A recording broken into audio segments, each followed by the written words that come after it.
আজকে আমরা গণিতের একটা দারুণ কনসেপ্ট ম্যানিফোল্ড এর জন্মকথা নিয়ে কথা বলবো।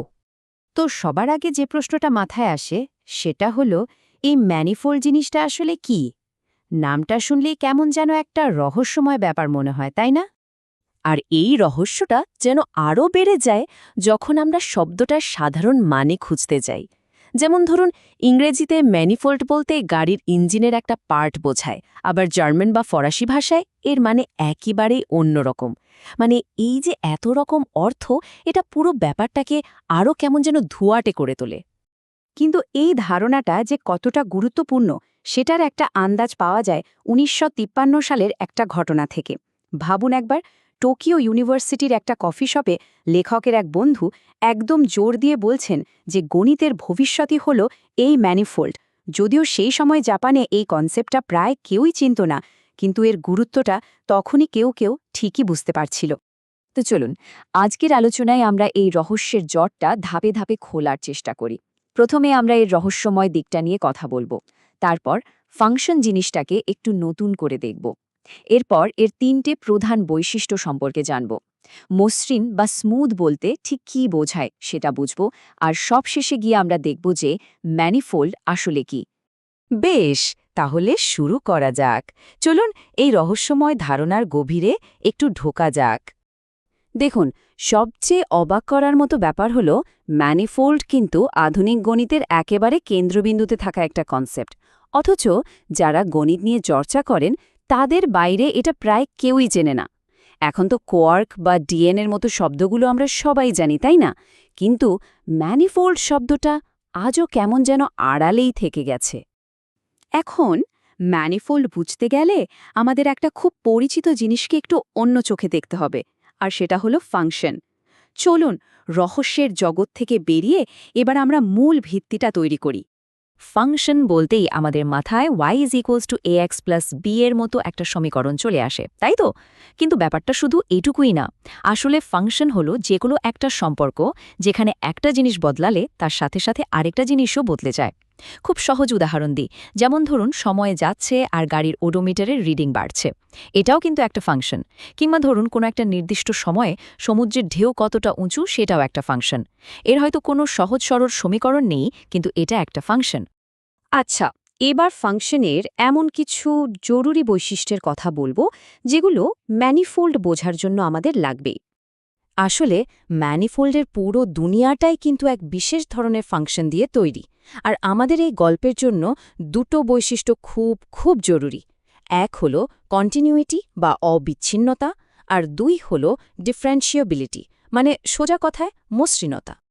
এই যে অবিচ্ছিন্নতা বা কন্টিনিউইটি, এর মানেটা খুব সোজা। মানে হলো ইনপুটে যদি একটুখানি বদল হয় তাহলে আউটপুটেও একটুখানি বদল হবে।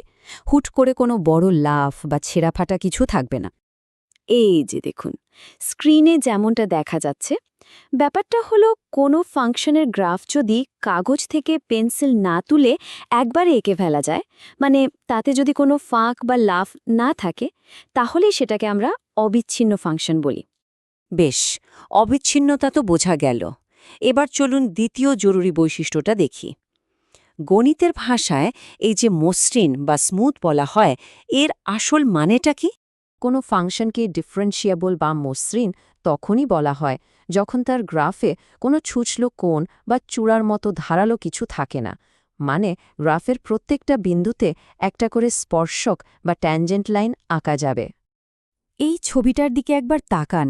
বাঁ দিকের যে কার্ভটা, ওটা একদম মসৃণ, কারণ এর যে কোনো বিন্দুতেই আপনি একটা স্পর্শক আঁকতে পারবেন। কিন্তু ডান দিকের কার্ভটার ওই কোণার মতো জায়গাটায় দেখুন, ওখানে কিন্তু কোনো একটা নির্দিষ্ট স্পর্শক আঁকা সম্ভব না। তাই ওই বিন্দুতে ফাংশনটা ডিফারেন্সিয়েবল নয়। তাহলে বোঝা যাচ্ছে গণিতের একেবারে পাকা সংজ্ঞায় একটা ফাংশনকে স্মুথ তখনই বলা হবে যখন তাকে একবার দুবার না, বরং যতবার খুশি, মানে অসীম সংখ্যকবার ডিফারেন্সিয়েট করা যাবে। আচ্ছা, এতক্ষণ ধরে তো আমরা ভিত্তিটা তৈরি করলাম। ফাংশন কি, কন্টিনিউইটি কি, স্মুথনেস কি, সব জানলাম। এবার সময় হয়েছে আসল প্রশ্নের উত্তর খোঁজার। ম্যানিফোল্ড আসলে কি? একদম সহজ করে বললে মূল কথাটা হলো ম্যানিফোল্ড মানে একটা মসৃণ জায়গা, একটা স্মুথ স্পেস। যদি এর আসল সংজ্ঞাটা বলি তাহলে ব্যাপারটা এই রকম। ম্যানিফোল্ড হলো এমন একটা জ্যামিতিক জিনিস যা হয়তো দূর থেকে দেখতে বেশ জটিল বা বাঁকানো লাগতে পারে, কিন্তু যদি এর যে কোনো একটা বিন্দুর খুব কাছে গিয়ে জুম করে দেখা হয় তাহলে সেটাকে একদম আমাদের চেনা জানা সরল সমতল জায়গার মতোই মনে হবে।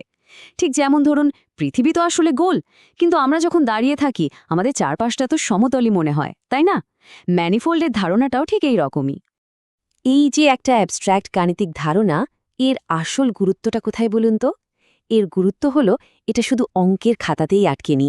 1854 সালে গণিতবিদ রিমন ভবিষ্যৎবাণী করেছিলেন যে এই ডাইমেনশনাল ম্যানিফোল্ড দিয়েই হয়তো মহাবিশ্বের স্পেস টাইম বা স্থানকালের গঠন ব্যাখ্যা করা সম্ভব।